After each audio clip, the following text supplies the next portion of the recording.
నమస్తే. ఇవాళ సెక్రటేరియట్లో కాంగ్రెస్ ప్రభుత్వం తెలంగాణ తల్లి విగ్రహాన్ని ఆవిష్కరించబోతోంది. చాలా మంది మహిళల సమక్షంలో ఈ తెలంగాణ తల్లి విగ్రహాన్ని ఆవిష్కరిస్తామని చెప్తున్నారు. తెలంగాణ తల్లి విగ్రహ ఆవిష్కరణ సందర్భంగా ప్రభుత్వం ఒక సర్క్యులర్ జారీ చేసింది. అందులో తెలంగాణ అస్తిత్వ ఆత్మగౌరవ ప్రతీక అయిన తెలంగాణ తల్లి విగ్రహాన్ని కించపరిచేలాగా, అవమానపరిచేలాగా మాట్లాడితే కనుక ఒకవేళ బిహేవ్ చేసినా కూడా తీవ్రమైన నేరంగా పరిగణించాల్సి ఉంటుంది అనేటువంటి సర్క్యులర్ని ఇవాళ ప్రభుత్వం జారీ చేసింది. మరొక వైపు ఇవాళ అసెంబ్లీలో సీఎం రేవంత్ రెడ్డి మాట్లాడుతూ తెలంగాణ తల్లికి సంబంధించినటువంటి విగ్రహ ఆవిష్కరణ జరుగుతున్నటువంటి సందర్భంలో ఒక ఉద్వేగపూరితమైనటువంటి ప్రసంగాన్ని ఆయన సభలో చేశారు. సభలో ఒక ఉద్వేగపూరితమైనటువంటి ప్రసంగం చేస్తున్న క్రమంలోనే ఆశా వర్కర్లందరూ శాంతియుతంగా నిరసన తెలుపుతున్నారు. శాంతియుతంగా నిరసన తెలుపుతున్నటువంటి ఆశా వర్కర్లపైన ఇవాళ పోలీసులు ఏ విధంగా ప్రవర్తించారు అనేటువంటిది తెలంగాణ సమాజం అంతా చూసింది.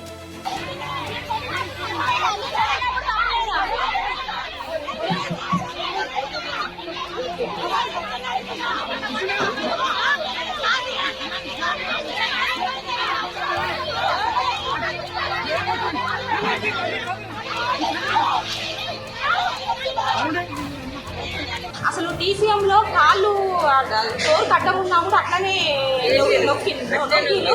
ఒక అక్క ఏం చేసింది, కాళ్ళు నొక్కుతున్నారు మీరు డోర్ వేయకండి ఎంత మొత్తుకున్నా కూడా వినలేదు. వినకపోతే అక్క ఇట్లా అన్నది. అసలు ఎంత చెప్పినా వినకుండా అది చేయగలిగింది. అక్కడి చేయగలిగినంత మాత్రాన ఒక ఎస్ఐ అంట, ఆయన శ్రీనివాసారి లంజదాన అన్నాడు. ఒక్కటే మాట లంజదాన అన్నాడు. ఆ మాటకు మేము చాలా ఖండిస్తున్నాము. ఆశాల మొత్తము ఖండిస్తున్నాము.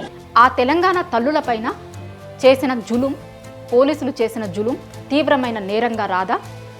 ఆ తెలంగాణ తల్లులని కించపరిచేలాగా మాట్లాడినటువంటి పోలీసులకు ప్రభుత్వం ఏ విధమైనటువంటి శిక్ష వేయబోతోంది?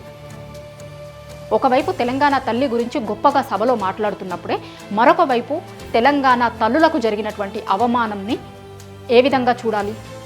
ఆ అవమానంకు ఏ విధమైనటువంటి శిక్ష రాష్ట్ర ప్రభుత్వం వేయబోతుంది అనేటువంటిది ఇవాళ తెలంగాణ సమాజంలో ఉన్నటువంటి తెలంగాణ తల్లులందరూ కూడా ఎదురు చూస్తున్నారు.